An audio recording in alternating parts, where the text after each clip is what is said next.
नमस्कार दोस्तों, मैं शिवनायक आपको स्वागत करता हूं कर्ज मुक्त अभियान में। दोस्तों आज हम जानेंगे दोस्तों यहाँ पर हम अक्सर हम जो भी बातें करते हैं वो लेटेस्ट अपडेट का होता है। तो आज का लेटेस्ट अपडेट है दोस्तों, हम एक्स हैंडल पे जाते हैं। एक्स हैंडल पे मैंने एक पहले ही मैं अपना स्क्रीन एक्स हैंडल पे देखिए, मैं दिखा देता हूँ आपको। यह वाला 5 घंटा पहले आया था, अवेक डाओ गवर्नेंस प्रपोजल नंबर 12। मतलब ये जो डाओ कमेटी तरफ से आया है, डाओ गवर्नेंस प्रपोजल दिया है, ये 12 नंबर। अभी तक ये 12 नंबर का प्रपोजल है जो डाओ कमेटी ने दिया है। इसको हम लोग स्क्रीनशॉट कर लेते हैं। स्क्रीनशॉट करने के बाद इसको हम क्या करेंगे दोस्तों, इसको हम अपना ग्रुप में तो सेंड कर दिए, उसके साथ ही साथ हम लोग इसको क्या करेंगे, इसको हम चैट जीपीटी में जाके इसको हिंदी में लिखने का ये देते हैं। व्हाट्सएप का मेटा ये ऐसे पूछेंगे कि ये हम कैसे वोटिंग करते हैं, कैसे डाओ वोट कैसे होता है। जैसे कि हमने यहाँ पे लिख दिया डाओ वोटिंग कैसे होता है, डाओ वोटिंग कैसे होता है हमने यहाँ पे लिख दिया। तो ये अपना जवाब हमको थोड़ी देर में दे देगा दोस्तों। शायद दे दिया है। डाओ वोटिंग, मैंने पूछा डाओ वोटिंग कैसे होता है। डाओ का मतलब है डिसेंट्रलाइज ऑटोनोमस ऑर्गेनाइजेशन।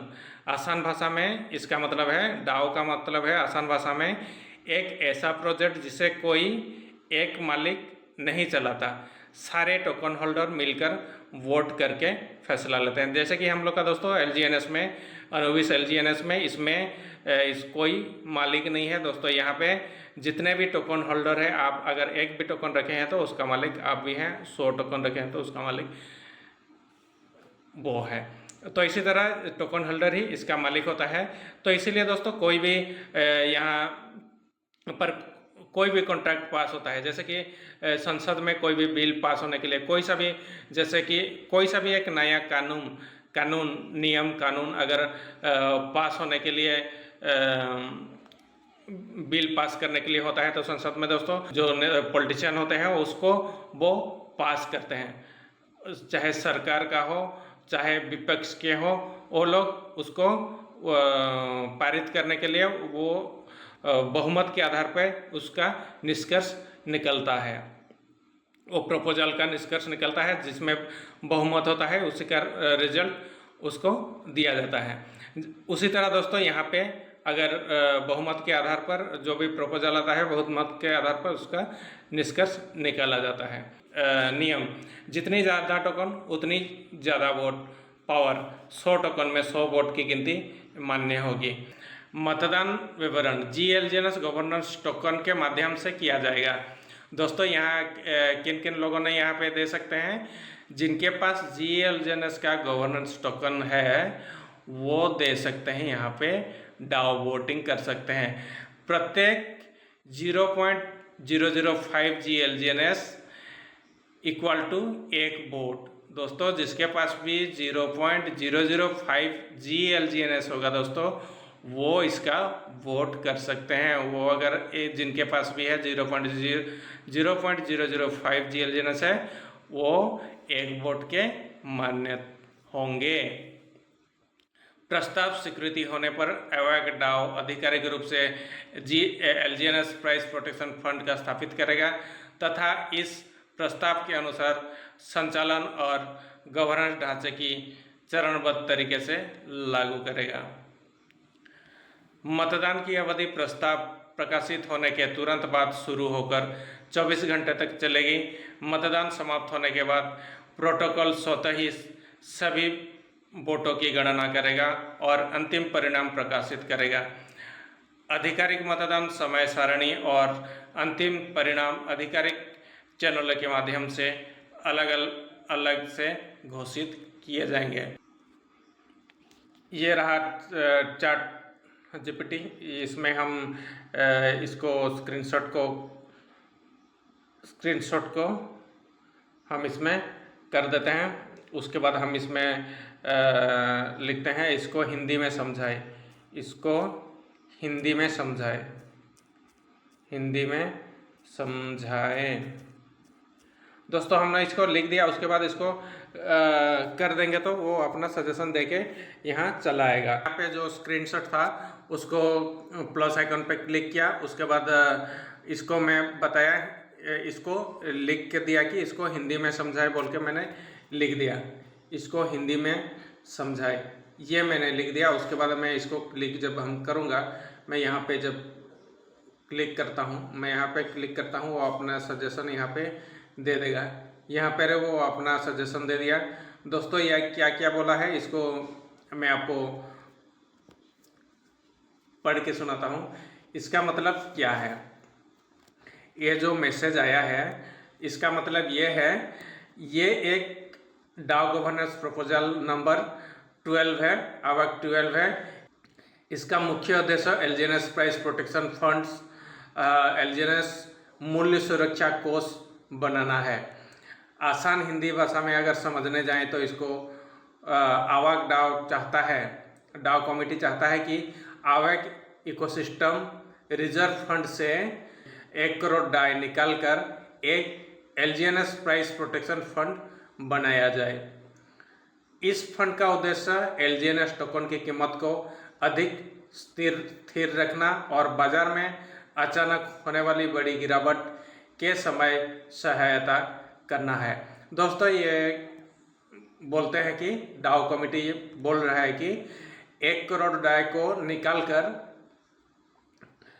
ऐसा एक प्रोटेक्शन एलजीएनएस प्राइस प्रोटेक्शन फंड बनाए, जैसे कि एलजीएनएस का जैसे अभी हम लोगों का तो $1.5 के करीब में वो डाउनफॉल हो चुका था।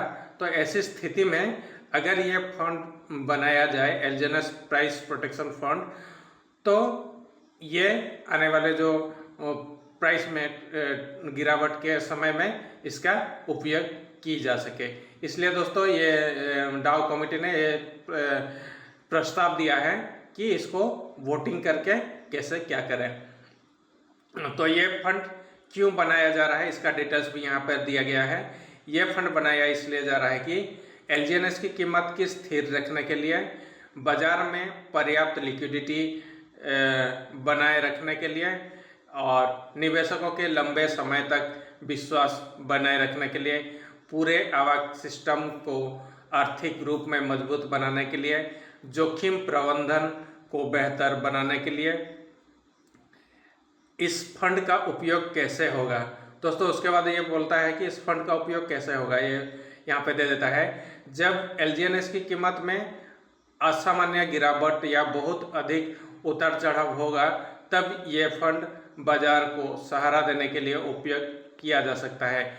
इसका उपयोग केवल पॉलीगॉन और अनुबिस चैन पर एलजीएनएस इकोसिस्टम टोकन की प्राइस प्रोटेक्शन और मार्केट स्टेबलाइजेशन के लिए किया जाएगा। फंड का उपयोग आवक डाउ की गवर्नेंस के नियमों के अनुसार होगा। समय समय पर इसकी रिपोर्ट प्रकाशित की जाए ताकि पूरी पारदर्शिता बनी रहे। मतदान समुदाय से पूछा जा रहा है, मतलब हम लोगों से पूछा जा रहा है कि क्या आप आवक इकोसिस्टम रिजर्व फंड से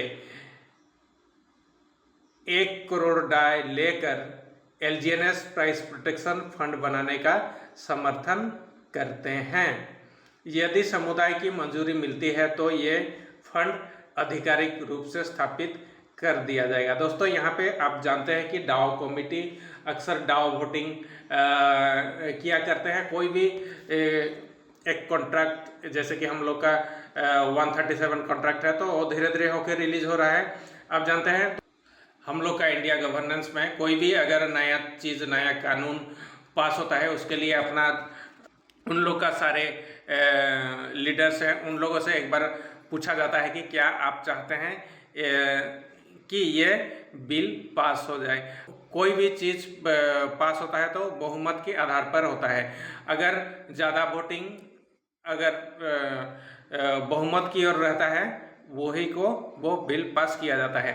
तो यहाँ पे दोस्तों उसी तरह का एक सिस्टम है डाउ वोटिंग से, कि आप भी यहाँ डाउ वोटिंग कर सकते हैं, बहुमत में इसको मंजूरी मिलेगी। यदि समुदाय की मंजूरी मिलती है तो ये फंड आधिकारिक रूप से स्थापित कर दिया जाएगा। ये यहाँ भी बोल रहे हैं कि बहुमत अगर मिला तो ये समुदाय की मंजूरी मिलते ही ये फंड आधिकारिक रूप से स्थापित कर दिया जाएगा। इसका एलजीएनएस होल्डर्स के लिए क्या मतलब है? यदि इस फंड का सही तरीके से उपयोग किया जाता है तो एलजीएनएस की कीमत में अत्यधिक गिरावट का जोखिम कुछ हद तक कम हो सकता है, बाजार में विश्वास बढ़ सकता है, बड़े निवेशकों को आकर्षित करने में मदद मिल सकती है, लंबे समय में एलजीएनएस इकोसिस्टम अधिक मजबूत बन सकता है। ध्यान दें, प्राइस प्रोटेक्शन फंड का मतलब ये नहीं है कि एलजीएनएस की कीमत कभी नहीं गिरेगी। इसका उद्देश्य केवल बाजार में अत्यधिक अस्थिरता के समय समर्थन देना और कीमत को अधिक स्थिर रखने की कोशिश करना है। दोस्तों इसके बाद हम लोग फिर यहाँ चलते हैं कि वोटिंग कैसे हुआ था, कब कब हुआ था, इसको जानने के लिए हम लोग क्या देखेंगे। दोस्तों यहाँ पर फिर हम लोग जाएंगे अपना टोकन पॉकेट पे, कब कब वोटिंग हुआ था और कौन कौन सा वोटिंग हुआ था। दोस्तों ये 12 नंबर, ये जो हम लोगों का डाओ गवर्नेंस प्रपोजल है, ये नंबर 12 है, ध्यान में रखिएगा, ये नंबर 12 है। उसके बाद हम लोग यहाँ पे जाएंगे और उसके बाद हम लोग जाएंगे टोकन पॉकेट पे। टोकन पॉकेट पे ये दोस्तों फिर अपना लिंक आ गया, हम लिंक को कंटिन्यू करते हैं। कंटिन्यू करने के बाद ये अपना अगला पेज खोल के चलाया जाएगा, कर देते हैं। फिर 3 लाइन पे क्लिक करते हैं, फिर ऊपर में जाते हैं, ऊपर करते हैं। दोस्तों अभी हम लोग पॉलीगॉन ब्लॉकचेन पे हैं। मिंट का नीचे में डाओ वोट है, ठीक है, मिंट का नीचे में डाओ वोट है। डाओ वोट को हम लोग क्लिक करेंगे। डाओ वोट को जैसे ही हम लोग क्लिक करते हैं उसके बाद इसको हम स्क्रीनशॉट ले लेंगे। ये DAO vote origin 11 optimisation of treasury and ecosystem fund assessed allocation, मतलब ये जब इसका पास हुआ है, ये जो डाओ वोटिंग अभी जो प्रपोजल आया है डाओ टीम के तरफ से, ये 12 का है। 12 का प्रपोजल आया है कि वो अपना टीम से पूछा है कि आप लोग डाओ वोटिंग करें और यस सर नो करें। ये 11 वाला था, 11 का रिजल्ट है। यहाँ पे जब 11 में था क्या है, optimisation of treasury and ecosystem fund assessed allocation, ये इसका हेडिंग था। इसमें ये लोग वोट किए थे। सपोर्ट में कितना किए थे, सपोर्ट में सपोर्ट करें या तो फिर अगेंस्ट करें, ये दो पूछा जाएगा। अगर आप सपोर्ट करते हैं तो सपोर्ट में मारेंगे, अगर पसंद नहीं है तो अगेंस्ट में मारेंगे। अगर वो जो पूछ रहा है उसका सपोर्ट करेंगे तो सपोर्ट में मार देंगे, जैसे कि यहाँ पे सपोर्ट में मारा है। दोस्तों कितना एलजीएनएस वालों ने मारा है, यहाँ पे 10,110 एलजीएनएस ने इसका सपोर्ट किया है। और अगेंस्ट में गए कितना दोस्तों, अगेंस्ट में गए 1,645 अगेंस्ट में गए थे। तो दोस्तों ये बहुत मत के आधार पे इसका प्रपोजल को एक्सेप्ट किया है। दोस्तों इसको हम हिंदी में समझने के लिए फिर क्या करते हैं, इसको थोड़ा स्क्रीनशॉट कर देंगे। स्क्रीनशॉट करेंगे तो इस पर स्क्रॉल करेंगे तो लंबा सा हो जाएगा दोस्तों, स्क्रीनशॉट लंबा सा ले लेगा।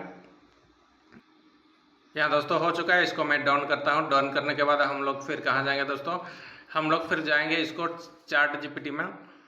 चैट जीपीटी में हम इसको पूछेंगे हिंदी में समझाए। दोस्तों इसको मैं लिख दिया हिंदी में समझाए। उसके बाद राइट साइड एरो में क्लिक करूँगा तो वो चैट जीपीटी मुझे बता देगा कि इसका मतलब क्या होता है।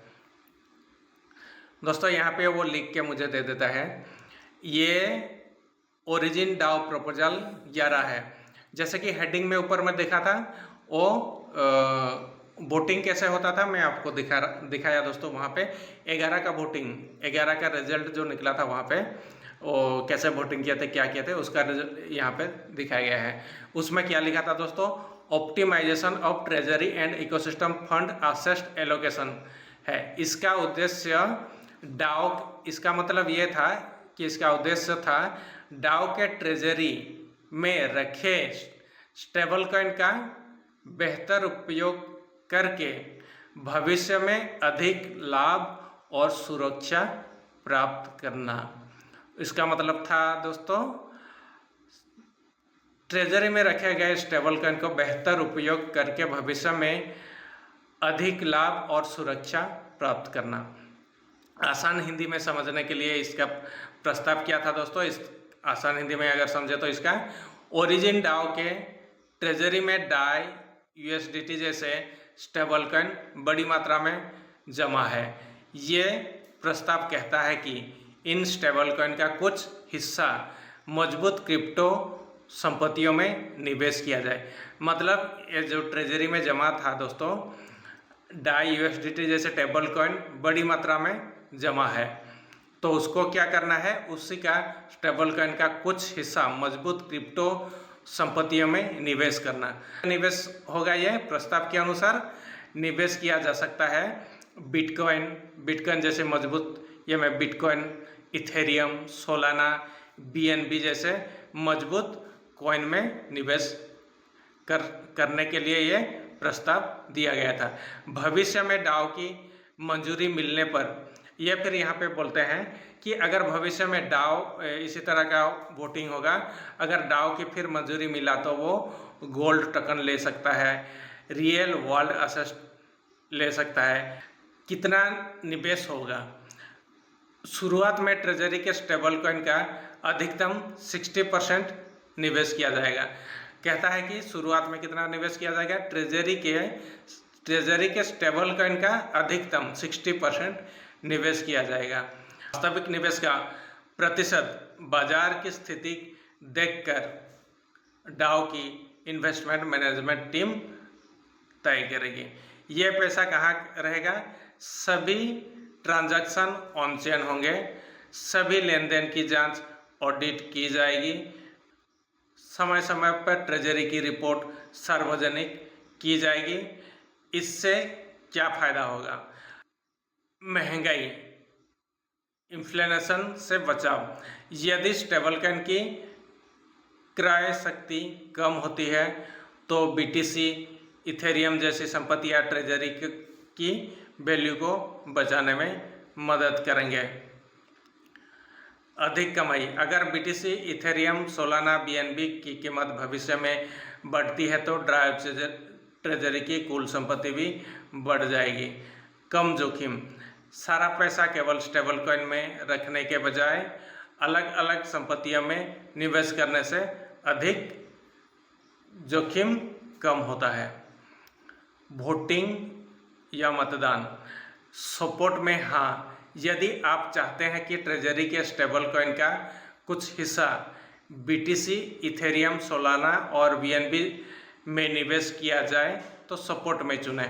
दोस्तों यहाँ पे वो 11 नंबर जो था प्रपोजल, उसमें ये पूछे थे कि अगर आप ट्रेजरी के कुछ हिस्से स्टेबल कॉइन और बीटीसी स्टेबल कॉइन या बीटीसी, इथेरियम, सोलाना और बीएनबी जैसे प्लेटफॉर्म पर निवेश करने को ये प्रपोजल मांग रहे थे।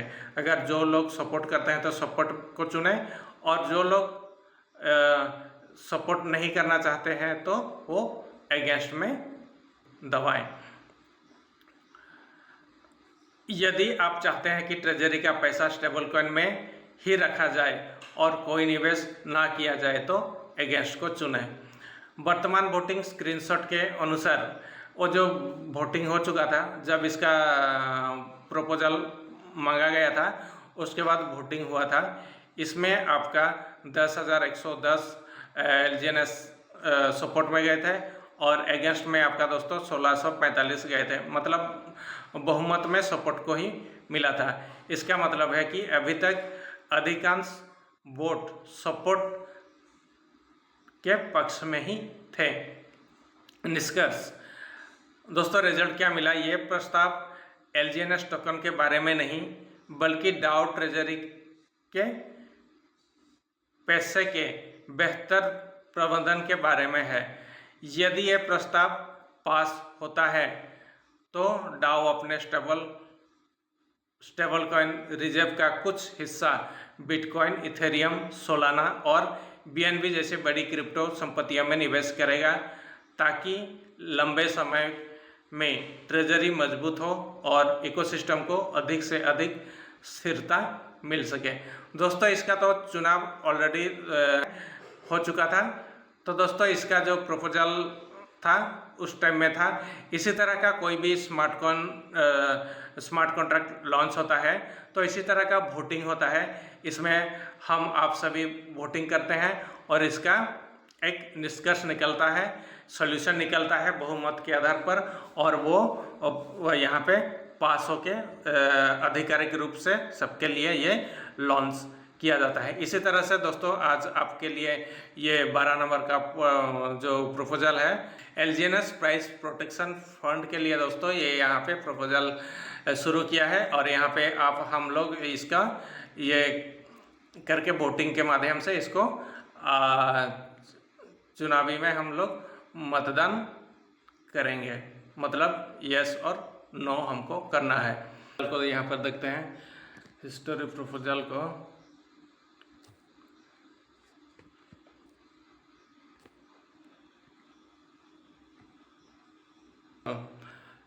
चैट जीपीटी भैया से हमने पूछ लिया, उसके बाद वो अपना सर्च करके हमको इसका जवाब दे देगा। पे वो अपना जवाब मुझे दे दिया है। ए स्क्रीन हिस्ट्री प्रपोजल, पुराने डाव प्रस्ताव जो अभी से पहले जो हो चुके हैं, ये जो 2 साल 4 महीना का हो चुका है अभी, इसी के अंदर में जो प्रस्ताव दिया था डाव कमेटी ने अपनी टीम को, ये स्क्रीन हिस्ट्री प्रपोजल है। वो पुराने में डाव प्रस्ताव दिया था, उसका कौन कौन से प्रस्ताव दिए गए थे, उस पर क्या निर्णय लिया गया था, नीचे हर प्रस्ताव का आसान हिंदी शब्द में दिया गया है। ये बोल रहा है कि मैंने जो आप स्क्रीनशॉट भेजे थे उसका डिटेल्स हमने नीचे में दे दिया है।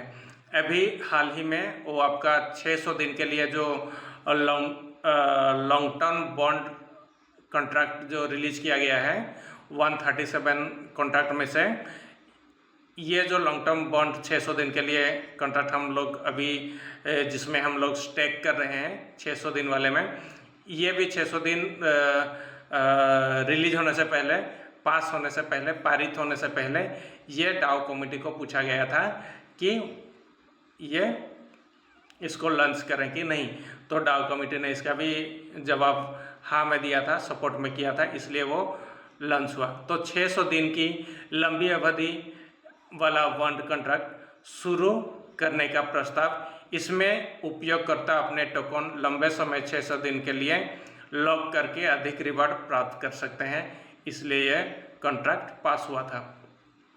उसके बाद सेकेंड में जो 9 नंबर है origin 9 daily lottery incentives mechanism and launch of 600 days staking contract, Dainik lottery इनाम प्रणाली और 600 दिन स्टेकिंग कॉन्ट्रैक्ट शुरू करने का प्रस्ताव दिया था। स्टेकिंग करने वालों के लिए रोजाना लॉटरी रिवार्ड व्यवस्था की गई थी। 600 दिन की नई स्टेकिंग योजना शुरू करना। ये दोस्तों ये भी हम लोग देखे थे कि लॉटरी हम लोग का हुआ था 600 दिन के लिए, अगर हम स्टेक करते हैं तो उसके लिए हर रोज़ 1 से लेकर 10 तक का जो सीरियल होता था उनको मिलता था लॉटरी, तो ये था। उसके बाद 3 नंबर में दोस्तों ये प्रपोजल नंबर 8 जो ओरिजिन डाव प्रपोजल नंबर 8 है, वो क्या था दोस्तों, डाव प्रस्ताव संख्या 8 का है। ये अंतिम प्रस्ताव बनने से पहले का ड्राफ्ट संस्करण था। ये अंतिम प्रस्ताव दोस्तों, इसको हम फिर जाके देखेंगे जो 8 नंबर का क्या था, यहाँ पे डिटेल्स उतना नहीं है।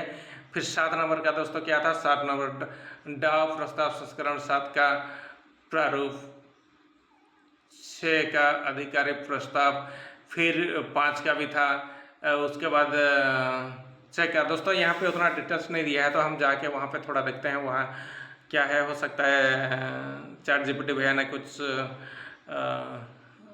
आधा अधूरा ही दिया हमको, तो इसके लिए हम लोग फिर जाते हैं, उसमें एंट्री करते हैं। हम लोग का जो टोकन पॉकेट है वो उसमें क्या क्या था उसमें देखते हैं। दोस्तों यहाँ हम देखते हैं कि जो 10 नंबर ओरिजिन 10 है, ये प्रपोजल नंबर 10 है, launch of 60 days long term bond, जो अभी हम लोग कर रहे हैं 600 दिन के लिए लॉन्ग टर्म बॉन्ड, वो वाला रिलीज किया था प्रपोजल लेके। उसके बाद 9 नंबर प्रपोजल था क्या दोस्तों, लॉटरी इंसेंटिव मैकेनिज्म।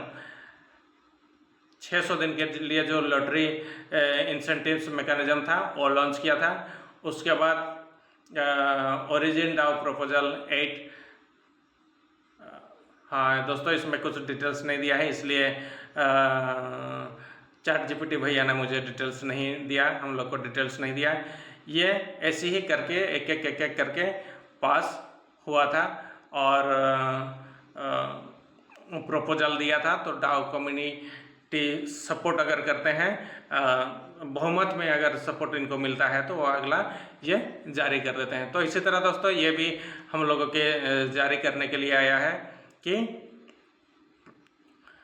कैसे हम उसको सपोर्ट करें कि किसको दोस्तों, एलजीएनएस प्राइस प्रोटेक्शन फंड के लिए जो प्रस्ताव दिया है अपने डाउ कमेटी को, वो इसमें भाग लेके अपना बहुमत दें।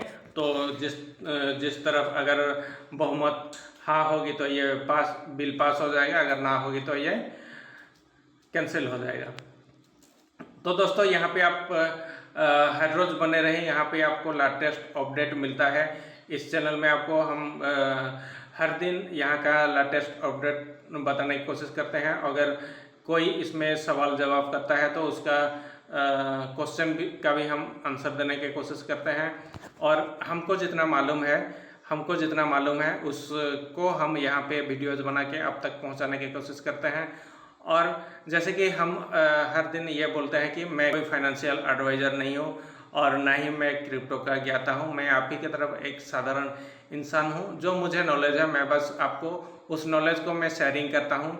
इन्वेस्टमेंट का प्रस्ताव मैं नहीं देता हूँ, मैं ये बोलता हूँ कि आप इसमें सोचे समझे जाने और उसी के हिसाब से आप जितना समर्थ है उसी के हिसाब से आप इसमें इन्वेस्ट करें। और इसको एक नॉलेज की तरफ आप देखिए और इस नॉलेज अगर इसमें आप बढ़ाने का कोशिश करें। दोस्तों अगर ये यहाँ मेरे द्वारा दिया जा रहा है वीडियोज़ आपको अगर पसंद आ रहे हैं, इसमें से आपको थोड़ा सा कुछ नॉलेज मिल रहा है, तो वीडियोज़ को लाइक करें, शेयर करें और चैनल को सब्सक्राइब करना ना भूलें। दोस्तों इसी के साथ मैं आज का वीडियो यहाँ पे समाप्त करता हूँ। जल्दी मिलेंगे अगले वीडियो एक नए टॉपिक के लेकर। दोस्तों धन्यवाद।